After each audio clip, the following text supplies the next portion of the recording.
ಗೀತಾ ಮಹಾತ್ಮೆ. ಶ್ರೀಕೃಷ್ಣನಂತಹ ಒಬ್ಬ ದೈವಾಂಶ ಸಂಭೂತಿ ಹಾಗೂ ಮಾನವೀಯತೆಯ ಮೇರು ವ್ಯಕ್ತಿತ್ವ ಸಾರಥಿಯಾಗಿ ಸಿಕ್ಕಿದರೆ ಯಾರು ಯಾವ ಯುದ್ಧವನ್ನಾದರೂ ಗೆಲ್ಲಲು ಸಾಧ್ಯ. ಅದನ್ನೇ ದೈವೇಚ್ಛೆ ಅಥವಾ ಯೋಗ ಎನ್ನುವುದು. ಅರ್ಜುನನಿಗೆ ಶ್ರೀಕೃಷ್ಣನ ಸಾರಥ್ಯ ಸಿಗಬೇಕಾಗಿತ್ತು. ಯುದ್ಧ ಭೂಮಿಯಲ್ಲಿ ಗೀತೋಪದೇಶ ಆಗಬೇಕಾಗಿತ್ತು.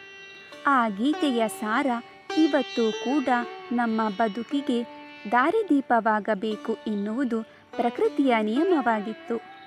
ಶ್ರೀಕೃಷ್ಣನ ಜಾಣ್ಮೆ, ಮೌಲ್ಯಯುತವಾದ ನಿರ್ಧಾರಗಳು ಮತ್ತು ಕರ್ತವ್ಯ ಪ್ರಜ್ಞೆ ಅರ್ಜುನನಿಗೆ ಅಂತಹ ಕಷ್ಟಕರವಾದ ಯುದ್ಧದಲ್ಲಿ ಜಯ ಒದಗಿಸಿತು. ನಮಗೂ ಕೂಡ ಬದುಕಿನಲ್ಲಿ ಸಮಸ್ಯೆಗಳು ಎದುರಾದಾಗ ನಿರಾಶಾ ಮನೋಭಾವನೆ ಉಂಟಾಗುತ್ತದೆ. ಆಗ ಗೀತೆಯೇ ನಮಗೆ ಆಸರೆಯಾಗುತ್ತದೆ ಮತ್ತು ಮನಸ್ಸಿನಲ್ಲಿ ಧೈರ್ಯ ಮೂಡುತ್ತದೆ. ಶ್ರದ್ಧೆ, ಜೀವನೋತ್ಸಾಹ ಉಂಟಾಗಿ ಬದುಕೆಂಬ ಯುದ್ಧವನ್ನು ಜಯಿಸಲು ಭಗವದ್ಗೀತೆ ಎಂಬ ಅಮೃತತ್ವವನ್ನು ಬಿಟ್ಟರೆ ಬೇರೆ ಯಾವುದೂ ಇಲ್ಲ. ಬದುಕೆಂಬ ಯುದ್ಧವನ್ನು ಗೆಲ್ಲಲು ಭಗವಂತನ ಈ ಅಮೃತವಾಣಿಯು ಸಹಾಯಕವಾಗಿದೆ. ಅಧ್ಯಾತ್ಮ, ಕರ್ತವ್ಯ, ಸುಜ್ಞಾನ, ಭಕ್ತಿ, ಧ್ಯಾನ, ಯೋಗಗಳ ಭಂಡಾರವೇ ಗೀತೆಯಲ್ಲಿದೆ. ಬಗೆದಷ್ಟು ಸಿಗುವ ಜ್ಞಾನಾಮೃತದ ಗಣಿ ಗೀತೆ. ಭಗವಂತನ ಪ್ರೋತ್ಸಾಹಕ ನುಡಿಗಳನ್ನು ಕೇಳಿದ ಅರ್ಜುನ ಹೇಗೆ ಅವನಲ್ಲಿ ಪೂರ್ತಿ ಶರಣಾಗುತ್ತಾನೆ ಎಂಬುದನ್ನು ಈ ಕೆಳಗಿನ ಶ್ಲೋಕದಲ್ಲಿ ಕಾಣಬಹುದು.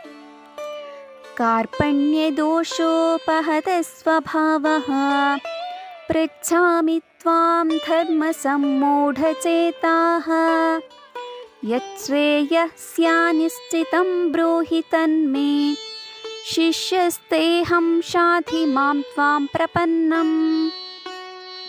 ನನ್ನ ಹೃದಯವು ಕನಿಕರವೆಂಬ ದೋಷದಿಂದ ಮಲಿನವಾಗಿದೆ. ಯಾವುದೋ ಧರ್ಮ ಎಂಬುದನ್ನು ತಿಳಿಯದವನಾಗಿದ್ದೇನೆ. ನಾನು ನಿನ್ನನ್ನು ಕೇಳುತ್ತಿದ್ದೇನೆ.